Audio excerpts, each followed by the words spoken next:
Imagine you were alive in the 1980s, and you were told that computers would soon control everything related to life. From shopping to dating, to even supercomputers in the palm of your hand, or international invisible network that connected you to literally anyone on Earth. If you were alive back then, and I told you over the next 10 to 15 years, the world would dramatically change and be influenced by technology, you probably would have considered all those ideas to be science fiction. But then, it became a reality. We don't even bat an eye at using online connections and having information travel faster than ever across the globe. This has become normal. We are at a similar point in history for genetic engineering.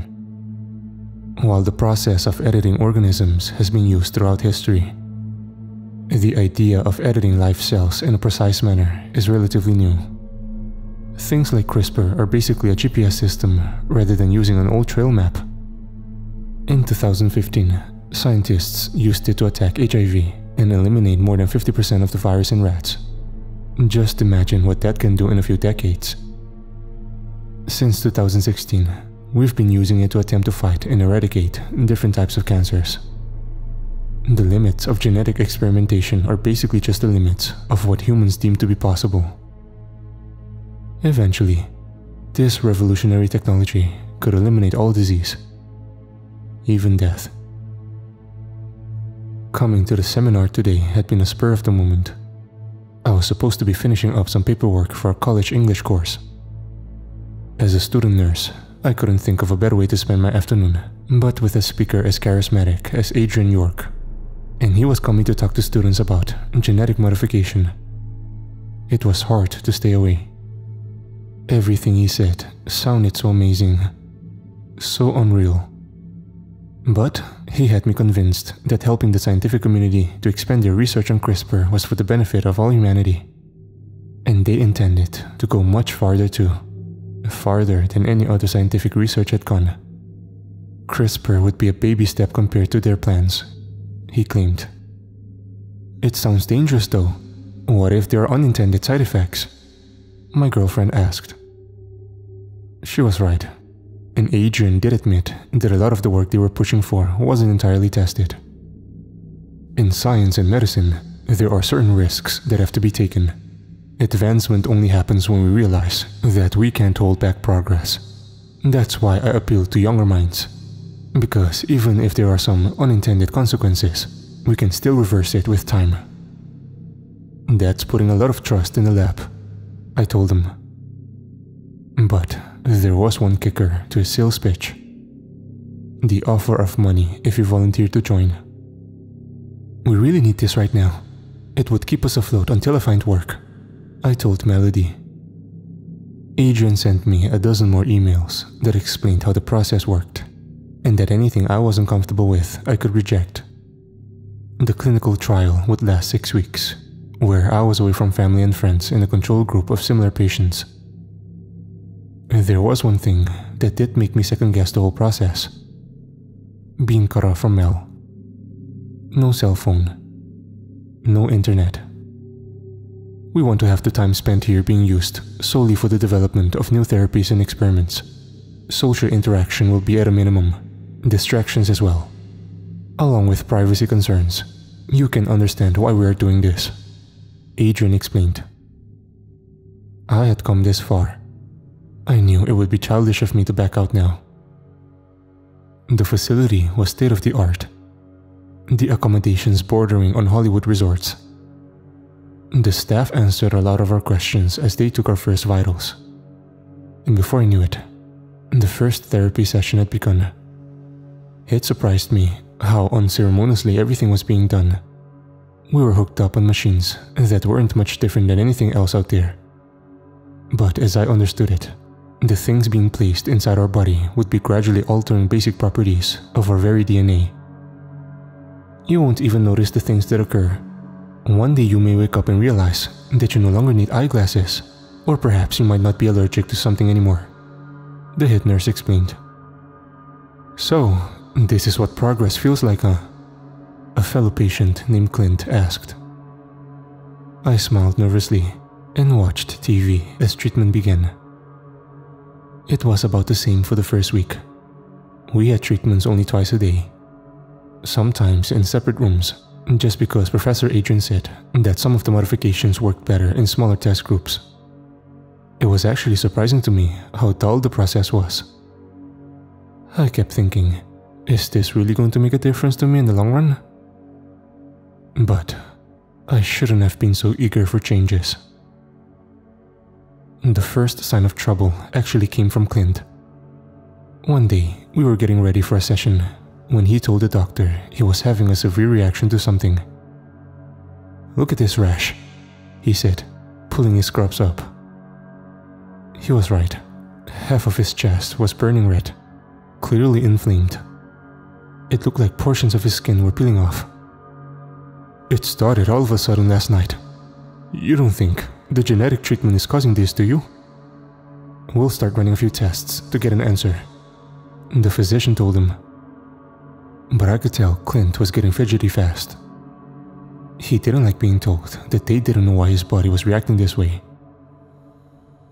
That night, as I lay down, I felt a pain in my back and had to turn on my side. It felt like my bones were sticking out of my own skin. It made me worry a little. Was I experiencing some kind of reaction to the treatment too?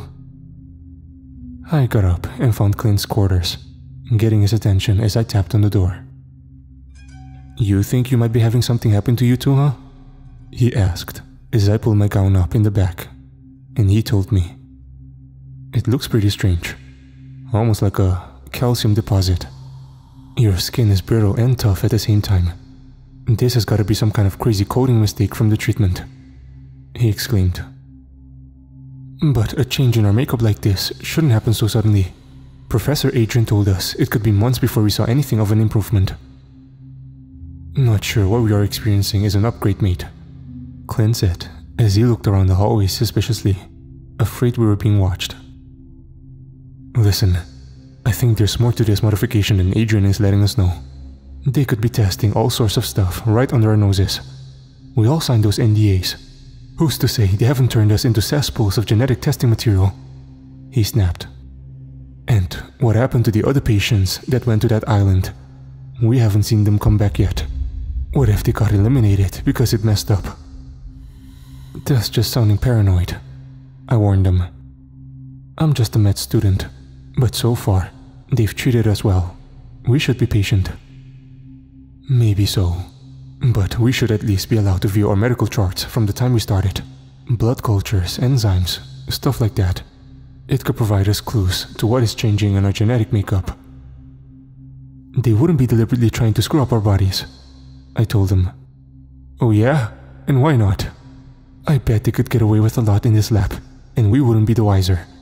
You'll see, mate. I'm gonna get to the bottom of this." The next day after our morning sessions, Clint said that he needed to speak to Adrian directly, and I figured it had something to do with the conversation from the night before. But that was the last I saw of him. For the next week, he didn't show up for any of the treatments. And when I asked, the head nurse only said, "Patient 330 chose to opt out of the clinical trial and was taken to the island." It was suspicious to say the least, but I couldn't see much to do other than wait and keep an eye on my health. Over the next few days though, I started to notice other patients were missing from trials. One by one, the group was dwindling. My symptoms were also getting worse. Instead of just back muscle pain, I was experiencing bone pain as well, as if the skeletal structure of my body was changing. Sometimes I couldn't sleep at all. The pain would be so great. I would look down at my hands and realized they were being reshaped to resemble a webbed creature, my entire body mutating and being reconstructed the way they saw fit. It was driving me insane, and I had to get out. I decided to try and see if I could opt out as well. If this was going to get worse, I didn't want to have any part of it. "You do realize that the agreement you made for compensation details that you stay the entire 6 weeks?" Adrian asked when I approached him. "I don't care about the money. I just want to go home," I decided firmly. Very well. Go to your quarters and gather your things. I'll send someone for you when we have made arrangements for transportation. He huffed. Half an hour later, I was in my room with everything packed when a nurse and 2 orderlies entered, one of whom was pushing a wheelchair. "Oh, I don't think I will need that," I said. Then I saw the look on their faces. Their friendly demeanor had vanished. One of the orderlies blocked the door as another one got a syringe and lunged for me. I tried to fight back, but my body was already too weak from all the experiments they had run on me. "Try to relax. This will go much smoother," one of the nurses whispered, as I fell into a deep sleep. When I woke up, I was no longer in the bright, inviting facility I recognized. I was in a dark room strapped to a table alongside several other people that I realized were the patients who had disappeared. "What are you planning?" I asked as Adrian entered the room.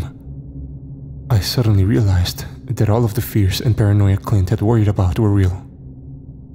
"You have to understand that we are not trying to hurt any of you," Adrian said softly as he prepared the next treatment. "We've told you when we got started that all of this being done is for the benefits of humanity. There is literally a universe of possibilities in front of us, and we can't let risk of loss or your doubts cloud our future. We need to speed up the process. We need to push boundaries. But we can't do that in a traditional lab. It has to be in a place without concern for ethical consequences or the political spectrum. The world out there fears the change that we want to implement. But the future is coming, regardless of what you or anyone else believes." He injected the first patient with the super serum and explained, "This is precisely like the treatments you have had so far. Multiply 10 times. It will cause drastic changes in your body that will change the entire human species." I watched as the poor man struggled and moaned, trying to escape. His skin started to bubble the way a soup does when it reaches boiling point. Then, his muscles began to expand, ripping his bonds and shrieking like a banshee. The second patient was far worse. Her skin melted off, and her bones pushed through what remained of her muscular structure. She was a writhing mass of organs, hardly even worthy of being called a human anymore. I was next. I tried begging for him to stop, but my words might as well have been to a deaf man. "There will be mistakes along the way, errors in the code, but every time we have a failure, it just means we can catalog the data, keep the research going," Adrian said as he injected my arm with the serum. I closed my eyes and tried to fight it, but it was like trying to stop myself from breathing. Something was changing inside of me on the molecular level. My body felt like it was burning up. My spine was beginning to break. My arms and legs bent backwards, and I screamed to the heavens as nurses rushed to hold me down. More medicine knocked me out, and I woke up in a cage. I couldn't close my jaw. I couldn't even articulate sounds properly. I looked toward the other patients, also locked in cages like animals, and realized that this was exactly what we are now. We've been turned into monsters. This won't be permanent, you understand. In 10 to 15 years, we will find a way to reverse the process. Just look at the progress you have made though, when we aren't forced to limit our understanding," Professor Adrian exclaimed as he checked our vitals.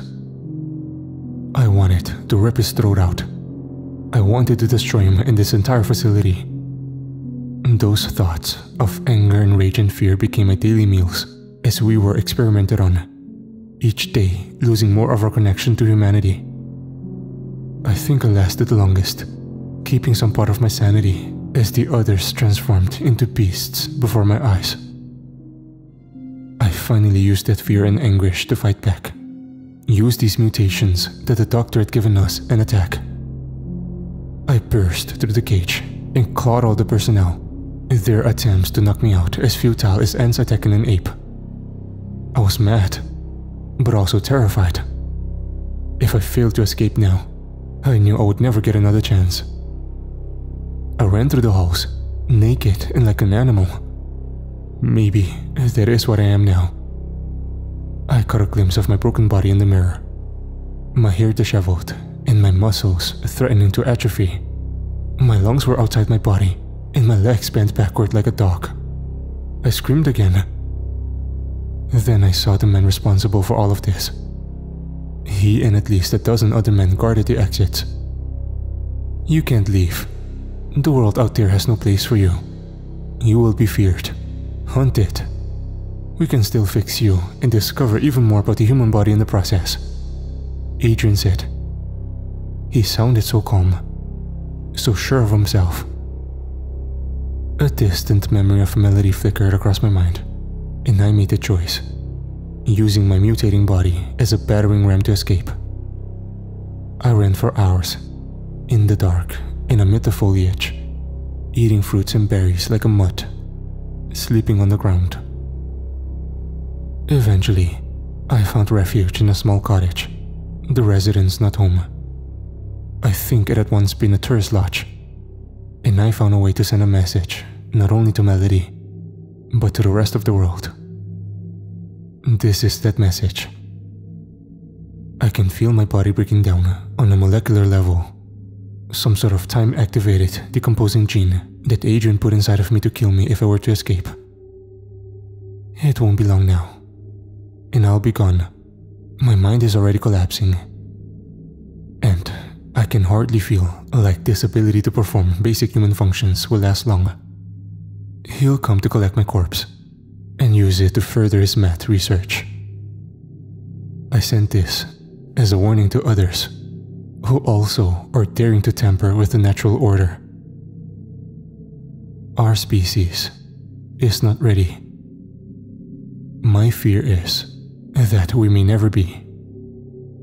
And perhaps most frightening, I'm not sure we can be stopped. God save us all. For we have become gods now.